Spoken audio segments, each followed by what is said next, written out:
إن الحمد لله نحمده ونستعينه ونستغفره ونعوذ بالله من شرور أنفسنا ومن سيئات أعمالنا من يهده الله فلا مضل له ومن يضلل فلا هادي له أشهد أن لا إله إلا الله وحده لا شريك له وأشهد أن محمدا عبده ورسوله وبعد فإن خير الكلام كلام الله وخير الهدي هدي محمد صلى الله عليه وآله وسلم وشر الأمور محدثاتها فإن كل محدثة بدعة وكل بدعة ضلالة وكل ضلالة في النار. Jamaah Jumat azakumullah, sampai hari ini tidak ada satupun ulama ahlus sunnah yang berani mengatakan dengan pasti apa manfaat rukuk, apa manfaat sujud, apa manfaat tawaf, apa manfaat sa'i, melempar jumrah, mencium hajar aswad. Tidak ada. Tapi mereka melaksanakannya sami'na wa ata'na sebagaimana kita kaum muslimin. Kenapa? Karena ini diperintahkan, dicontohkan oleh manusia termulia di muka bumi ini, yang sekalipun belum pernah berbohong, belum pernah berdusta. Beliau mengatakan, ini kata Allah, ini perintah Allah. Maka kita seluruh kaum muslimin percaya ini betul-betul perintah Allah, kata Allah, walaupun gak ada manfaatnya. Apa manfaat melempar jumrah, mencium hajar aswad, tawaf, sa'i, ruku, sujud? Bandingkan dengan niup lilin. Apa manfaat dari lilin dinyalakan kemudian ditiup di hari kelahiran kita masing-masing? Apa manfaatnya? Sama, gak ada manfaatnya. Tapi ini siapa yang nyuruh?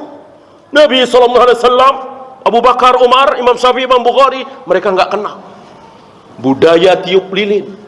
Dan apa hubungannya tiup lilin dengan hari ulang tahun?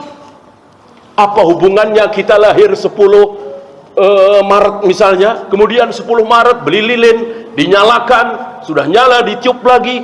Betapa bodohnya, betapa akal tidak dipakai, betapa nggak punya nurani mereka. Mereka betul-betul manusia tidak punya akal. Akalnya tidak dipakai. Apa hubungannya kematian seseorang, orang tokoh, presiden, raja, dengan bendera setengah tiang? Apa hubungannya? Apa hubungannya? Ya, sama dengan apa hubungannya orang mati dimandikan, dikafani, disolati, dikubur, didoakan. Tapi ini perintah Nabi SAW, dan ini berarti perintah Allah. Wa ma yantiqu 'anil hawa in huwa illa wahyu yuha. Kalau menurunkan bendera menjadi setengah tiang, siapa yang nyuruh? Siapa yang memerintahkan? Siapa yang mencontohkan? Meletakkan tangan di jidat, tanda menghormat seseorang, kata siapa? Siapa yang nyuruh? Manusia termulia di muka bumi, Muhammad Rasulullah SAW, menyuruh kepada kita memuliakan seseorang dengan assalamualaikum.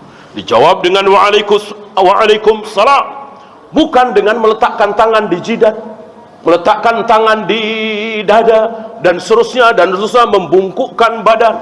Ini bukan contoh dari Nabi SAW. Antum kaum muslimin jangan menjadi bodoh, jangan ikut-ikutan bodoh, tidak memakai akal. Karunia Allah yang sangat besar, akal jangan disia-siakan. Lihat hari ini kaum muslimin memperingati hari anu, memperingati hari, apa hubungannya? Ketika memperingati hari ibu misalnya, maka kita semua mengirim permohonan maaf lewat WA kepada ibu kita masing-masing, kemudian mendatangi ibu kita masing-masing. Tentu itu bagus, tapi bagus bagus seperti itu dihubungkan dengan hari tertentu. Ya, 22 Desember misalnya, apa hubungannya? 22 Desember dengan Berbakti kepada ibu, apa hubungannya? Berarti kita menyenangkan ibu kita, memuliakan ibu kita setahun sekali? Betapa bodohnya. Betapa kita tidak memakai akal kita yang sangat berharga ini. Betul-betul apa yang disabdakan oleh Nabi alaihi salatu wassalam sedang terjadi di diri kita. Betapa kita membebek, bertaklid buta kepada dua kelompok. Yang satu dinyatakan sebagai al-maghdubi alaihim, yang satu dinyatakan sebagai ad-dallin. Siapa al-maghdubi alaihim? Langsung dari lisan Nabi, al-maghdubi alaihim al-yahud. Ad-dallin siapa? An-nasara. Langsung Nabi yang menjelaskan. Dua kelompok sesat besar ini, Yahudi dan Nasrani, sedang ditiru oleh kaum muslimin, sedang diikuti oleh kaum muslimin. Antum kira budaya ulang tahun, menghormat bendera dan seterusnya dari mana kalau bukan dari mereka? Saudara Rasulullah, terbukti kebenaran sabda Nabi alaihi salatu wassalam. Coba kalau yang pertama kali melakukan orang Buddha misalnya, atau Hindu misalnya, atau orang suku aborigin misalnya, kaum muslimin tidak mengikuti. Kaum muslimin tidak mengikuti. Tapi kalau yang melakukan itu Yahudi dan Nasrani, kaum muslimin mengikuti. Hatta lau dakhalu juhra dabbin, hingga ketika Yahudi dan Nasrani masuk ke lubang biawak, sebuah kelakuan perbuatan yang tidak waras, nggak masuk akal, tapi itu dilakukan oleh Yahudi dan Nasrani, ladakhaltumuhu, kalian kaum muslimin akan ikut masuk juga. Sadaqah Rasulullah sallallahu alaihi wasallam.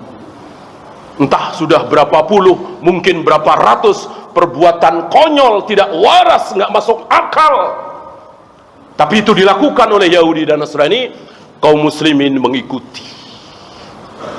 Kurang konyol apa, kurang gila apa, jam 12 malam meniup trompet di jalanan, keliling-keliling jalanan jam 12 malam. Kurang konyol apa? Siapa yang pertama kali melakukan ini? Siapa lagi kalau bukan Yahudi dan Nasrani? Diikuti oleh kaum muslimin. Sadaqah Rasulullah sallallahu alaihi wasallam. Bahkan Nabi mengatakan, seandainya ada umat Yahudi Nasrani menzinai ibunya, maka pasti akan ada di antara umatku yang akan menzinai ibunya juga. Tidak ada kelakuan Yahudi yang tidak ditiru oleh kaum muslimin. Wajib kita belajar agar kita tidak menjadi kebanyakan kaum muslimin apa? Mengikuti Yahudi dan Nasrani. Kita harus mengikuti satu manusia yang dijamin surga, dijamin ampun, dijamin ridha, beserta para sahabat beliau sama, dijamin ridha, dijamin ampun, dijamin surga, radhiyallahu anhum wa radu anhu, addalahum jannah. Rasul dan para sahabat ridwanullah alaihim jami'an. Apa kata orang? Walau karihal kafirun, walau karihal musyrikun, walau karihal munafikun. Walaupun orang-orang kafir enggak suka, orang-orang musyrik enggak senang, orang-orang munafik kesal terhadap kita, jangan pedulikan. Ini sunnah Nabi sallallahu alaihi wasallam. Aqulu qawli hadza astaghfirullah li wa lakum.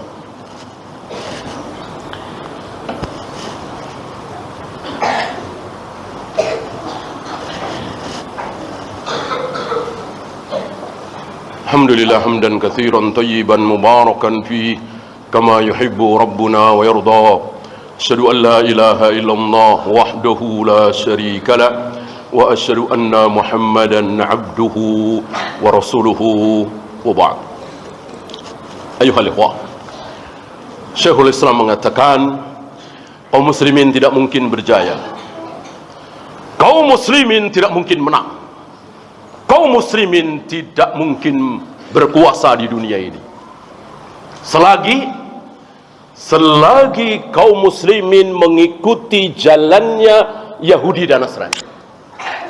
Inti daripada ajaran Islam adalah menyelisihi Yahudi dan Nasrani. Lihat Nabi sallallahu alaihi wasallam, jangankan ibadah, cuman model menyisir rambut ketika beliau menyisir rambut belah tengah waktu itu beliau ke Madinah. Demi melihat orang-orang Yahudi nyisirnya juga belah tengah, beliau ganti menjadi belah pinggir. Beliau tidak sudi sama dengan orang-orang Yahudi. Masalah yang begitu kecil, yang begitu sepele, dan insya Allah tidak berdosa, iya kan? Tapi beliau tidak mau, tidak sudi. Ya. Maka dari mulai memanjangkan jenggot, dicukur kalau sudah segenggam, merapikan kumis, dan seterusnya, dalam rangka apa? Menyelisihi Yahudi dan Nasrani. Ketika beliau tahu bahwa Nasrani itu tidak pernah makan sahur saat berpuasa, maka beliau perintahkan kepada kaum muslimin makan sahur agar tidak sama dengan orang-orang Nasar. Dan antum tahu 4 atau 5 hari sebelum beliau wafat, beliau ulang lagi apa yang beliau nasihatkan puluhan kali, mungkin ratusan kali. Apa? La'anallahu al-yahuda wan nasara. Beliau ingatkan bahwa Allah mengutuk, melaknat Yahudi dan Nasrani. Kenapa? Ittakhadhu qubur anbiya'ihim masajid. Karena mereka menjadikan kubur-kubur para nabi menjadi tempat ibadah, menjadi masjid.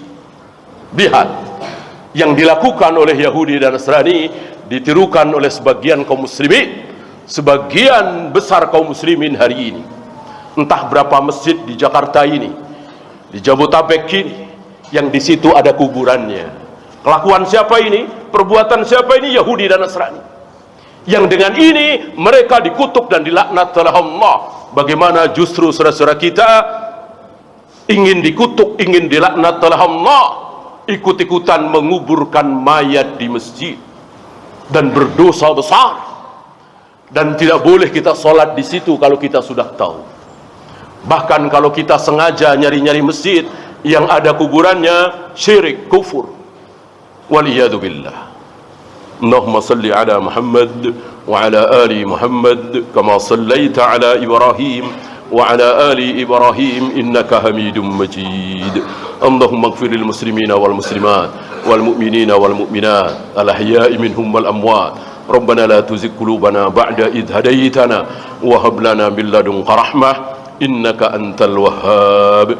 Rabbana atina fid dunya hasanah wa fil akhirati hasanah wa qina adzaban nar.